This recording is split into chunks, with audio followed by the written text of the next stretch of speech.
Drink it in, man.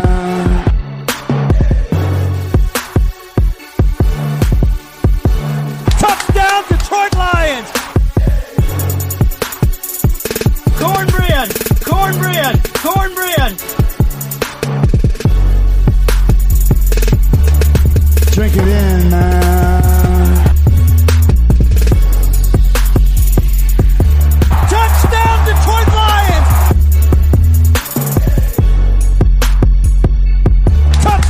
Touchdown, Detroit Lions!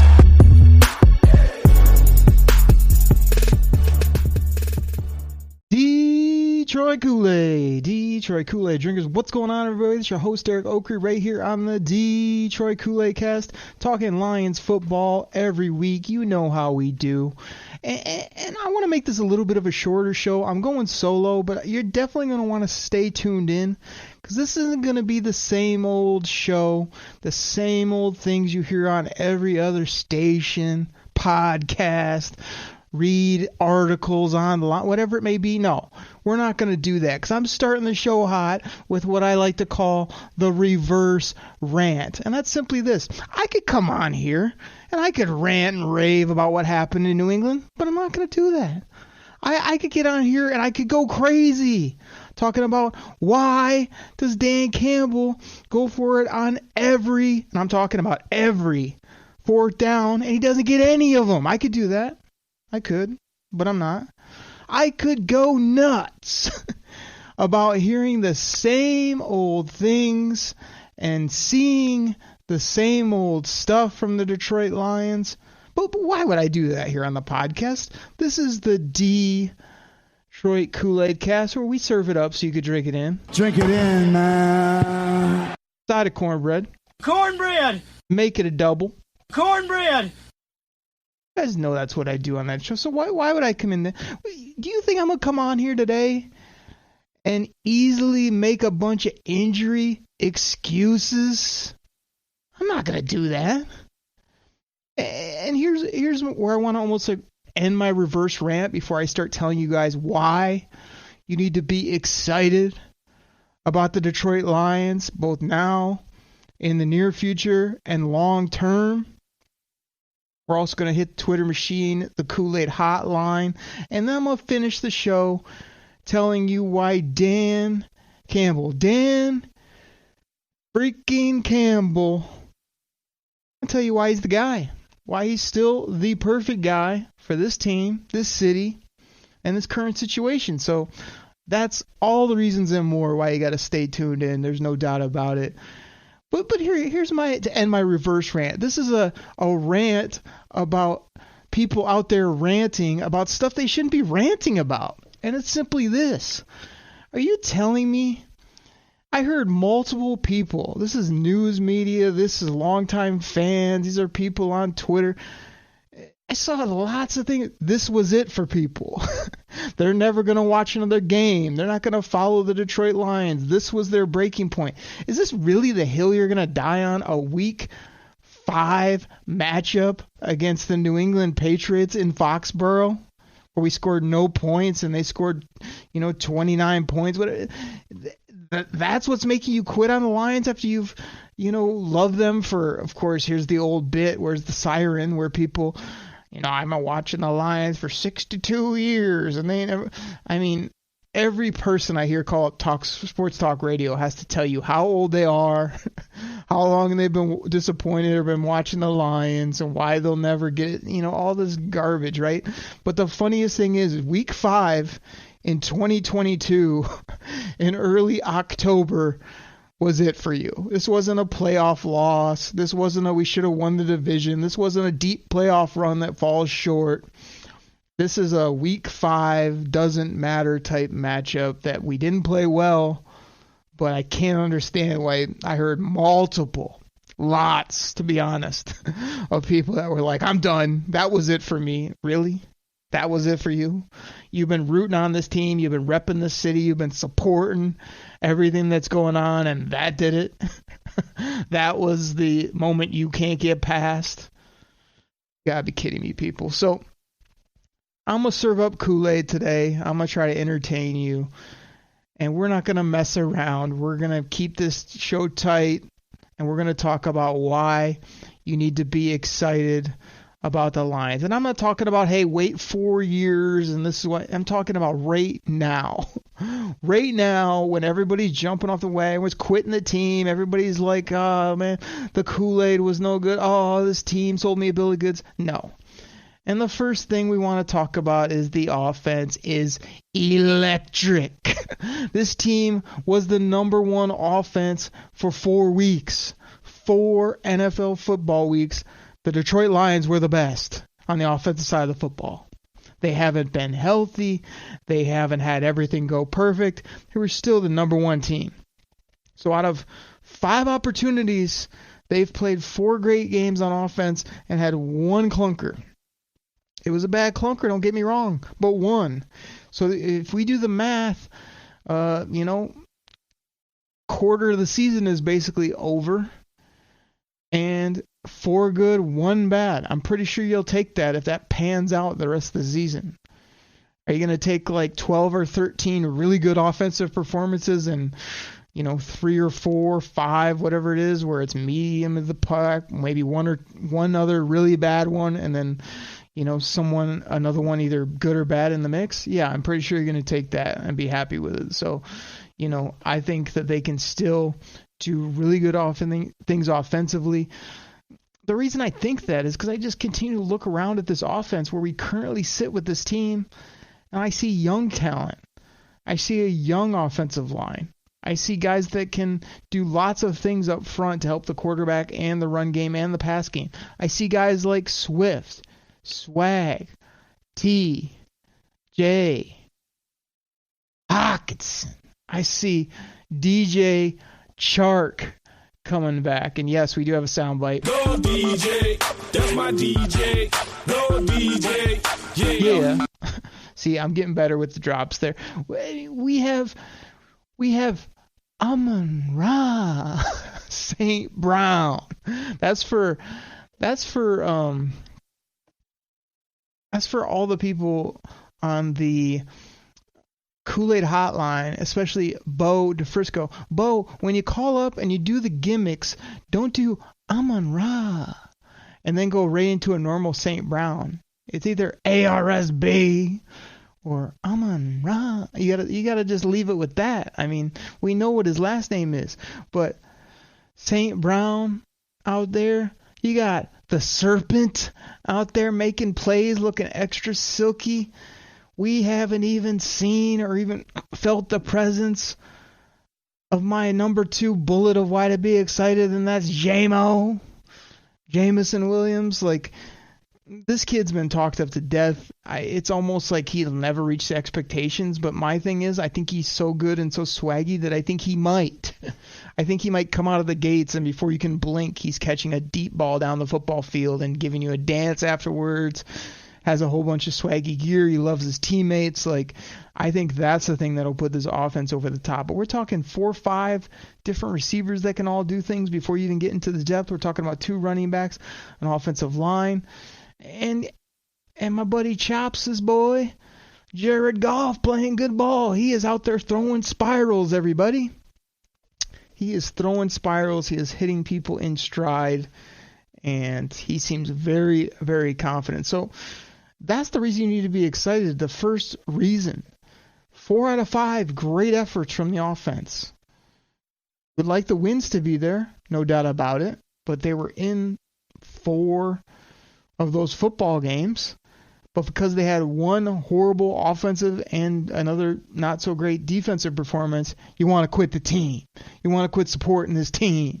No, you need to be excited, because I feel like this offense is not only going to be continually fun to watch, especially when Swift gets back. He's a big component to why they were doing some big things and why they're so fun to watch. ARSB gets that ankle right, and J-Mo hits the field. Look out. I mean, I think they're set for now, multiple years to come. Very fun offense to watch.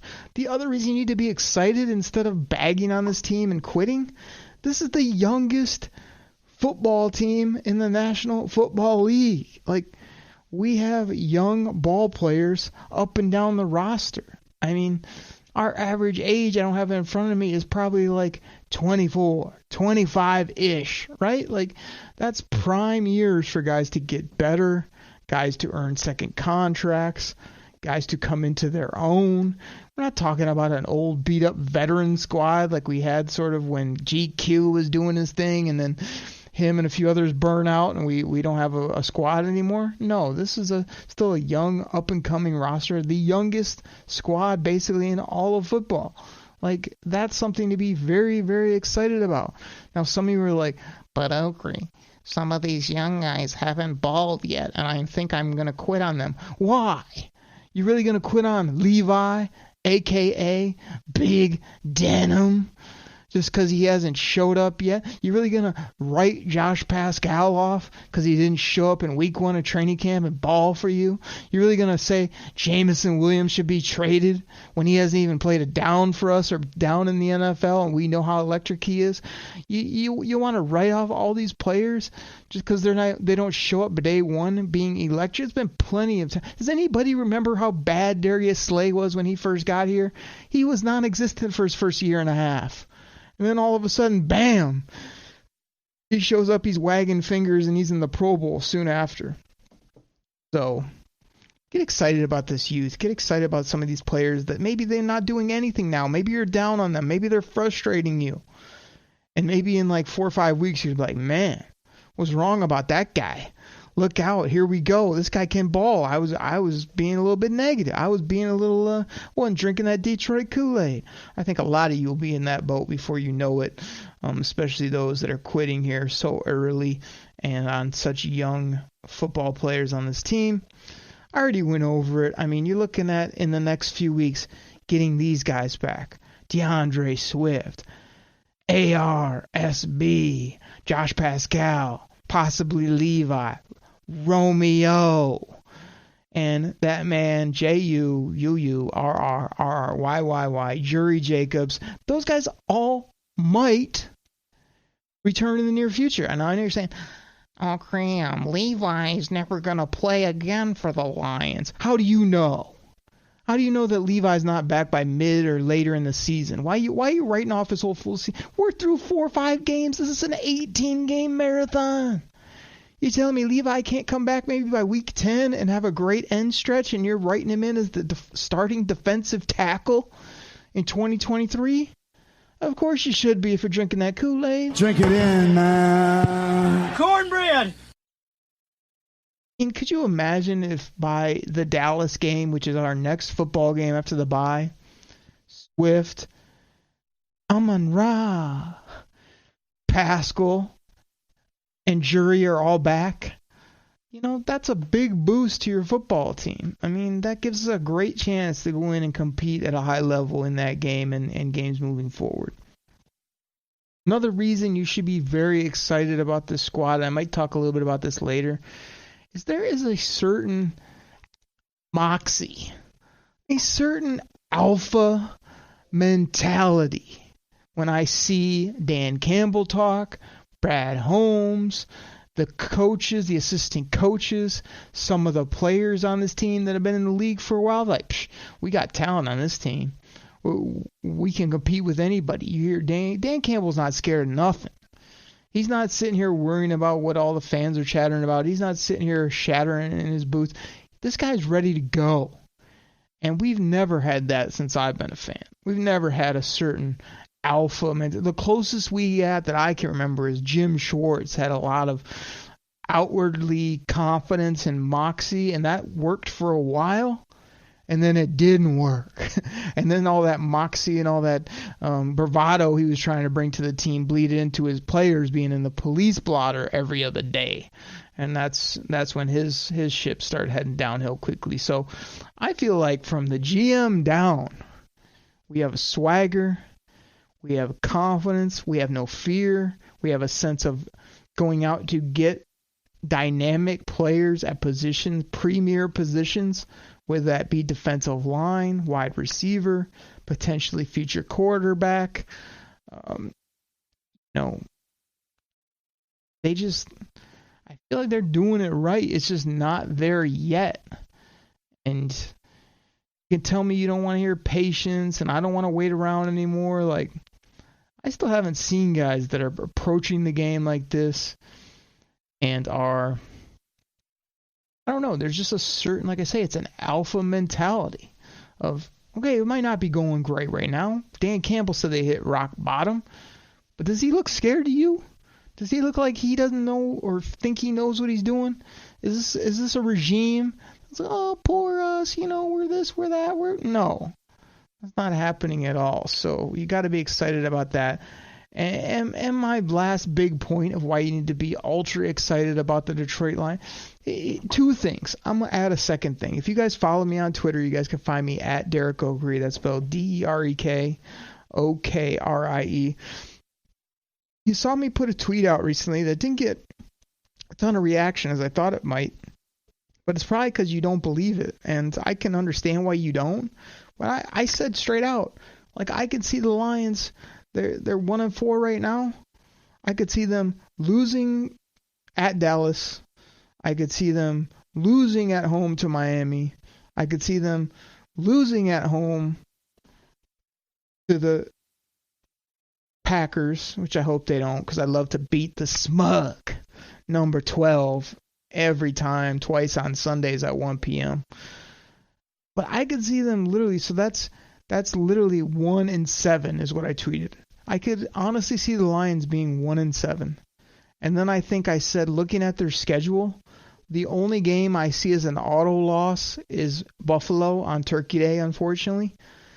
Every other game is not only winnable, I would almost expect them to win, assuming J-Mo's back. And some of the other players I've talked about are out there being ball players, growing in their roles, and getting after it. So could the Lions just tear down the stretch and win all their games except 1, 2, 3, whatever it may be? Yes, I think that's totally plausible when you're seeing things like Chicago on the schedule multiple times. You're seeing the New York Giants, the Jets. I mean, come on, people. Like, these are winnable games, and that's when our team might be rolling not only with health, but with confidence and with an explosive offense and a middle-of-the-road, even bottom third defense. You can win ball games in the National Football League in 2022 with that type of setup. So that's why you need to be excited, because you're going to be boo-hooing into the Packer game or somewhere around there, and they're going to be like, oh, look at poor us. And then they might just go on a stretch. They might just rip off a bunch of Dubskis, and then what are you going to do? You're going to be getting your pom-poms out, your Kool-Aid. You're going to be rooting on this team. So I'm just here to tell you, it's not all gloom and gloom when you look at the schedule, and you don't want them to start 1-7, but sure would be fun if they rip off, 6 out of 8 W's or, something ridiculous like 7 or 8 out of 9 down the stretch. I mean, come on, that would be really, really fun to watch. And here's the final reason. You guys are forgetting about this, I think. We have 2 first-round picks next year. We have more cap space. We will be getting certain players back in 2023 for a full season, like Mr. Jameson Williams, like Mr. Romeo Okwara, who's paid. Then we will have rush players like him, like Charles, like, I don't know. You heard of this guy before?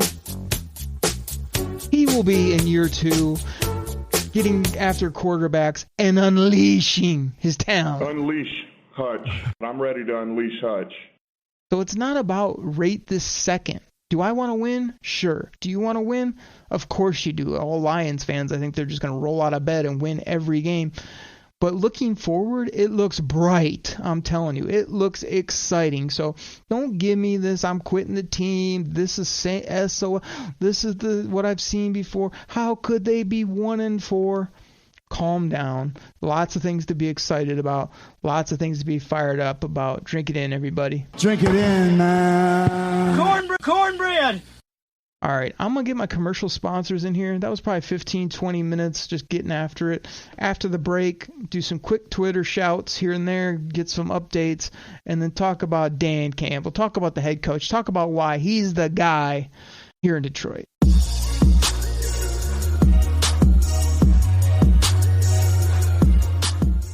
All right, everybody. this goes out to my fantasy football fans out there. Now, you probably heard about Reality Sports Online, the most powerful fantasy sports platform where owners can build and manage their fantasy team like a real NFL general manager. But the question is, have you tried it? I mean, we're talking free agency, multi-year contracts, rookie drafts, multi-team trades. You can put franchise tags on guys. It's as close as you're going to get to being an NFL GM. But do you think it sounds complicated? It's not. I'm here to tell you it's the best thing about Reality Sports Online is it's just more fun than your normal fantasy league, but it doesn't take barely any more time. After all this, are you still not sure? I mean, come on now. You can test your general manager skills by going over to Reality Sports Online, call it RSO. Please go check out realitysportsonline.com right now.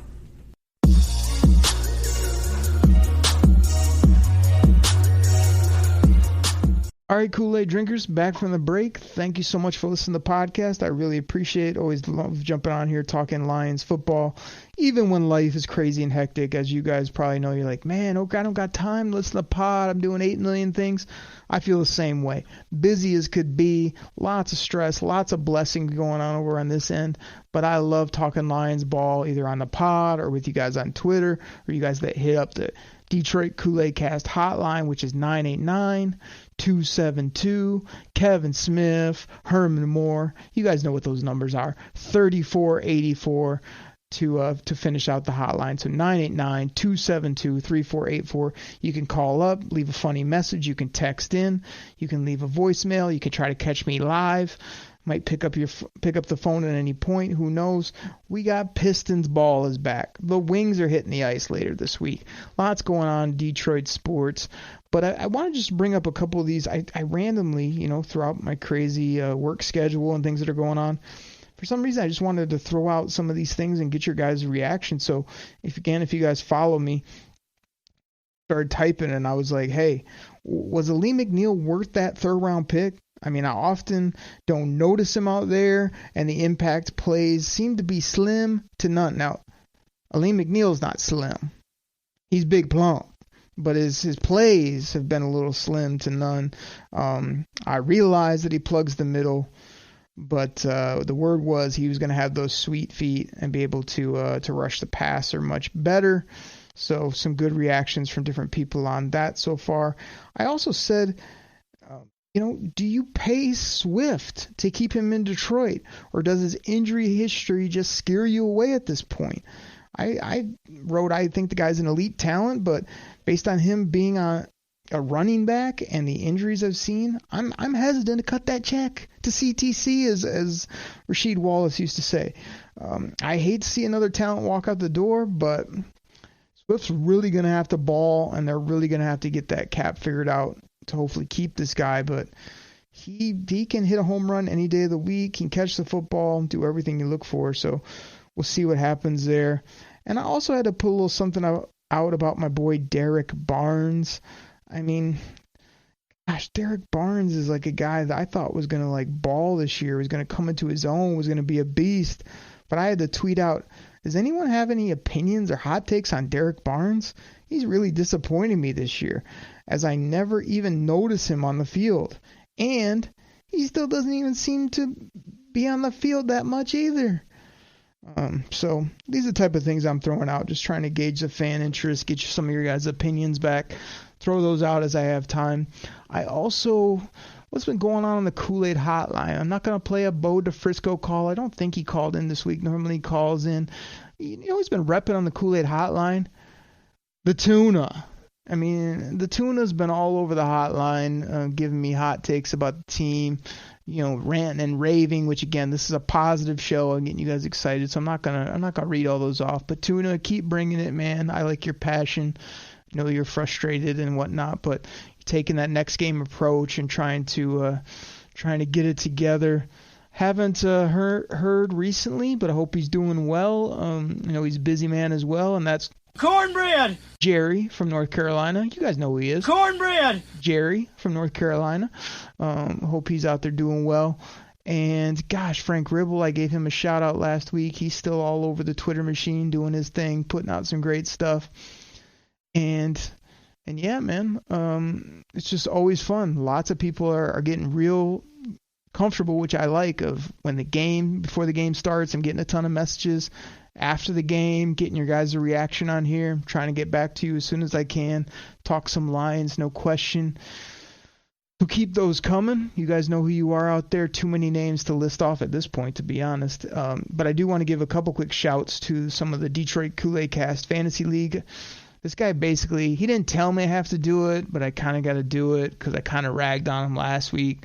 And that's Kyle and the old Detroit Koolaid. Had me and him going at the undefeated. Yeah, I had one of those weeks where my team didn't show up at all, but I got to give it to Kyle. His team showed up. They showed up big. They really put a whooping on me. You know, I did a reverse rant earlier, and Kyle's team taking it to my team in the Kool-Aid Fantasy League. It's almost a reverse in his mind of kind of what happened last year when his team was vanquished. Ohio State is vanquished. He kind of vanquished me, I got to admit, but I'm 4-1. He's undefeated. We're 1-2 at the top of the standings, so it's all good. And then Steve from Cali comes in, talking all types of noise about, oh man, Oakley, I'm gonna whoop you when we play in the DKC Fantasy League. I'm gonna take you and make you not undefeated anymore. I'm like, hey man, Kyle just whooped me, so I already took an L, but I'm definitely not taking an L to you. And I'll see both these boys probably in the playoffs, and that's really the only time it matters. In fantasy football, yeah, it's great to dominate the regular season, but you guys know as well as I do, when you get in the playoffs, it's a total coin flip. You better hope your team's healthy and has a good week that week if you want to take home any of those trophies. Team Larry, I'll see you this week. I know you got a squad. You're going to bring it as well. And, yeah, man, I just love all the loyal Lions fans. Again, you guys are all over Twitter creating all types of havoc. Lots of you are just always positive, repping this team, despite the frustrations, despite the record. You're like, nope, we're going to get the next one. We're going to get this together. Watch out for this offense. Defense is going to figure it out. I'm with you on all that. Drink it in, man. So let's end it with this segment, and that's about Dan Campbell. Dan freaking Campbell. The guy that, he's just had enough, really. He's really had enough. Wow. He's probably saying wow based on all the injuries and, just he thought his team would be way better, but he's sick of it. He's seen enough of this losing. He's done. He's going to turn it around. You've had enough of that. This is the guy that stepped to the podium and said this, and I still am very confident he's going to deliver. We're going to bite a kneecap off. We're going to smile at you. We're going to take your other kneecap. We're going to smile at you. And when we do, we're going to take another hunk out of you. We're going to be the last one standing. All right? That's going to be the mentality. That's going to be the mentality, everybody. I know you guys are out there like, I don't agree. Look at the decisions. The guy doesn't know what he's doing. He's not winning. Like, come on. I'm going to tell you why right now that Dan Campbell is the guy. He's the guy in life. He's the guy for this job. He's the guy for Detroit. And the first reason is something I hinted on earlier. You guys can nitpick. You can play that, hindsight game all you want. I'm still all for Dan Campbell's aggressiveness. Overall, not only just on the football field, in life. I feel like this guy is not afraid. He also is very calculated in what he does. I know all the analytics people, and imagine that, all the people on Twitter and whatnot that are always 100% after the fact are going to kill him. But this guy, he's not just doing this on a whim. Dan Campbell is trying to be aggressive. He's trying to show confidence in his team. He's trying to, put points on the board. This is the thing that bugs me. Again, like a kind of a rant on a rant from earlier. Like, do you remember all the people when, like, Jimmy Caldwell, the Reverend, my favorite neighbor but not my favorite head coach, would always be like 4th and 1 and he'd punt? Or he'd be ultra conservative, or he couldn't use his timeouts, or you know what I mean? And everyone was beating him up for that. So now we have a coach that's like, 4th and 1, go. 4th and 2, gotta get it. Down near the 10-yard line, why take 3 when I think I can get 7? Like, I love that mentality. I think that's going to pay off in the long run. Yes, there's going to be multiple other games where people are going to hate on him after or may cost us a game or two. But I think that's going to win us games, and that's going to win over players, and that's going to win in the long run of just being aggressive, believing in your guys, instead of playing this, if I would have taken 3, then it would be this, and then this would happen, and then that, and they'll look at me. No, that's not how it works. You take every situation in the moment, and most of those this last game, I was like, go. What are you kicking field goals for in third, fourth quarter down 25-plus points? That makes no sense. Go for it. So I'm totally for the Dan Campbell aggressive approach, the not scared approach, the alpha mentality, as I said earlier. Here's another reason why Dan Campbell's the guy. Yes, Dan Campbell is learning on the job. Yes, I hear people out there, how could you learn on the job? You're a National Football League head coach. Well, pretty much anybody that's ever been good had to learn at some level at some point. He just has a little bit bigger spotlight. You ever start a new job that maybe you hadn't exactly done before, but you were in that same arena? It takes you a little bit, right? You're not great from the moment go. You might have your ups and downs. You might be better than some, but worse than others. And then by year 2, you're like, oh man, I've done all this before. I met all these people. I've been in that meeting. I know that process. And then it's much easier for you. That's what Dan Campbell is going through right now. It's going to pay off in spades. So, I'm sorry he's having a couple little issues in his first year and 5 games. Like, did you not expect that? Let's see where he goes from here. This guy's smart. This guy knows how to manage people. This guy knows how to motivate.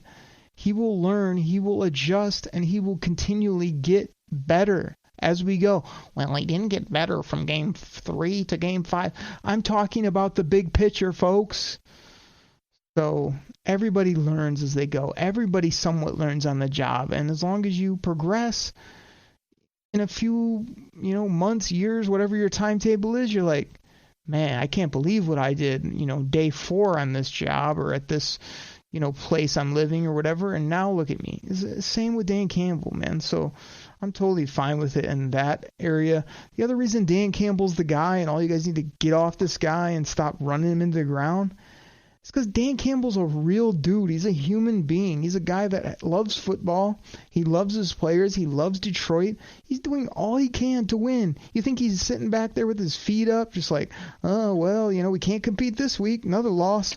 No, he's trying his best. He's a real straight up dude. There's no fakeness. There's no lack of genuine want to. This guy not only wants to win ASAP, he wants to do it for all the people out there wearing those Honolulu blue and silver jerseys. He wants to do it for all the hardworking people all across this great state. He's out there.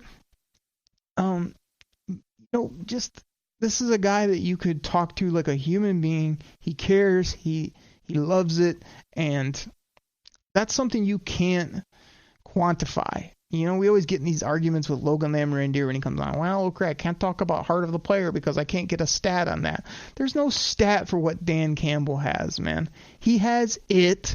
He has realness. He's genuine, and that's more than you can say about a lot of people out there.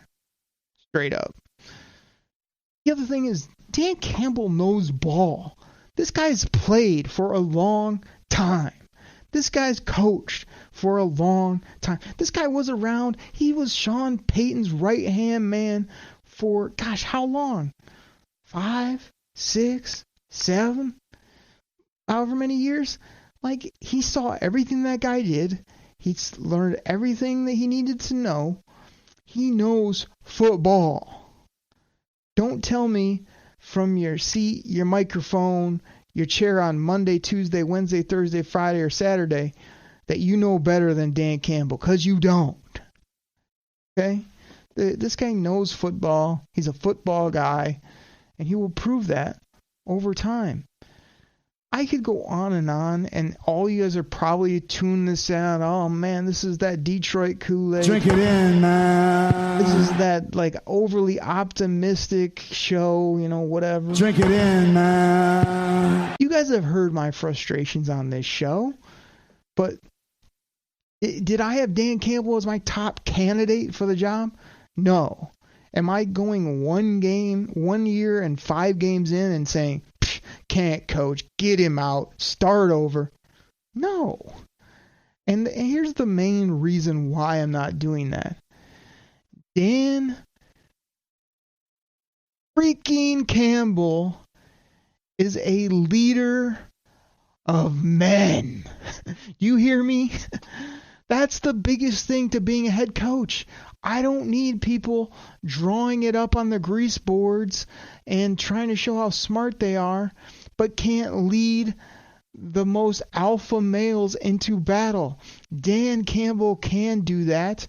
He will do that. He may have had some stumbles and falls here early, but that's what I need out of my head coach. Anybody can get a dorky offensive, defensive coordinator that can draw up schemes and plays. Your head man needs to be able to galvanize people when they're down, lift people up when they're balling, tell people what they don't want to hear, tell them when they're doing great and how to keep it up. Dan Campbell can only do that. He can motivate. He's not afraid of anything. This guy is the ultimate leader of men, and that's what you need in the NFL. So don't tell me, oh, everyone loves him because he's funny. Everybody loves him because he's wearing a racing helmet. Everyone loves him because he makes fun of the coffee he drinks. Oh, man, this guy's so entertaining. You know who's entertained? Going to be all the Lions fans when this comes back to bite you, because I'm here to tell you right now here on the Detroit Koolaid Cast, October 11th, 2022, Dan Campbell will win a playoff game in Detroit, and he'll do more than that. I don't know what the ceiling's going to be for him, but I know he will take this team to the playoffs. He will win a playoff game.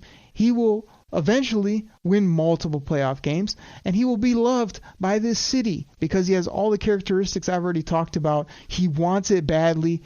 You're not running this guy out of town. You're not judging him after one season and 4 or 5 games. Let it play out. Let him do his thing. Let him get his guys back, and just see over the next 2 years what he does, and we'll see where he's at, because I have total faith in Dan Campbell.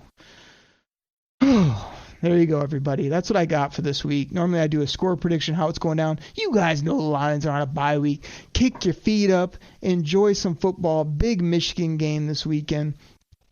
Go Blue. More football on Saturday and Sunday to enjoy. I hope you get some extra time with your friends, your family, your loved ones, whatever else you might do out there, and enjoy your bye week, because next week, right here on the Detroit Koolaid Cast, we got a game to win in Dallas against the Cowboys, one of the NFL's oh-so-favorite teams. Let's get it. Time to get a dubski, but for now, enjoy the bye week, everybody. Enjoy football. Enjoy your families, and I'll catch you next week right here on the Detroit Koolaid Cast. Take care, everybody. I'm out. Pack the bag, start the plane. This game is over. It is over. What a comeback by the Lions. Drink it in.